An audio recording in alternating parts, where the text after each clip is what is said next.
بەشێک لەوانەی لە یاسا شارەزانین زیاتر لە هەموو کەسێک قسە لەسەر یاسا و دادگاکان دەکەن. زۆر بەیان ئەلفوبەی یاسایی نازانن، کەچی بوونەتە دادوەر و لە خۆیانەوە بڕیار لەسەر دۆسیە یاساییەکان دەدەن، بەتایبەت لە دۆسیی سزادانی تۆمەتبارێک لەلایەن دادگاوە لەسەر ساختەکردنی پەنجەمۆر. لە هیچ وڵاتێکی ئەم دنیاە نییە دەستێوەردان لە دادگا قسەکردن لەسەر کەیسە یاسایەکان، کەیسە سزایەکان بەو شێوەی کە لە کوردستان هەیە. تەمان کوردستان لە زۆر بابەتی تر کە ڕوودا و دیاردە هەیە کە لە هیچ وڵاتێکی تر نییە، لە بابەتی یاساش زۆر خراپتر. من ئەیشوبهێنم بەوەی کە چۆن ماڵێک چوارچێوەیەک سیاجە گیان دەرگایەکی نەبێ هەر کەسێک بە کەیفی خۆی تەداخل بکات و حرەمی ئەو ماڵە بشێوێنێ و تەداخل بکات. لە بابەتی یاسا و دادگاکان لە هەرێمی کوردستانی شوای لێ هاتووە، یعنی هەر کەسێک هەڵدەستێ بە کەیفی خۆی شڕۆڤا و قسە لەسەر بابەتە یاسایەکان و کەیسە سزایەکانەکە بەداخەوە لە هیچ وڵاتێک نییە.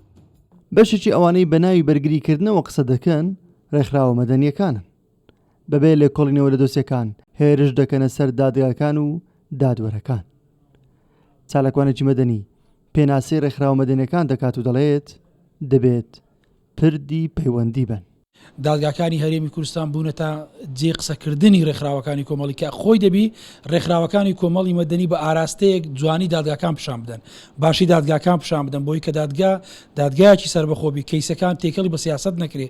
کاتێک ڕێکخراویش دەبێتە بەشێک لە بابەتی تێکەڵکردنی دادگا و سیاست و کاری ڕێکخراوەی هەموو بە بابەتی سیاسیەوە، ئەمەوامان لێ دەکات کە کۆمەلگا ئاراستەیەکی خراپۆگری. بۆی ڕێکخراو دەبی کاری ڕێکخراو پردێکی پەیوەندی لە نێوان خەڵک و دەسەڵات، نەک پردێکی پەیوەندی لە نێوان خەڵک و دەسەڵاتەکان، بگرە ناو یەک دەسەڵاتی جێبەجێکار. بۆی ئەوەی کە ئێستا کە دەگوزارێ بەشێکە لە نایاساییبوونی ڕێکخراوەکانی کۆمەڵی مەدەنی کە دەست دەبن بۆ پرسی دادگاکان. لە زۆربەی وڵاتانی دنیا دادگاکان دۆسیە یاسایی و ئەمنیەکان و تەنانەت سیاسیەکان ژەکلایی دەکەنەوە، بەڵام لە هەرێمی کوردستان خەریکە ئاراستەیەک دروست دەبێ.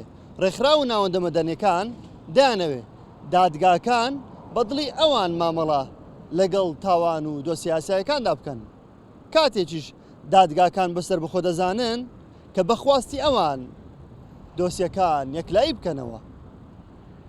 نەورەس عەبدوڵڵا، کوردستان 24 هەولێر.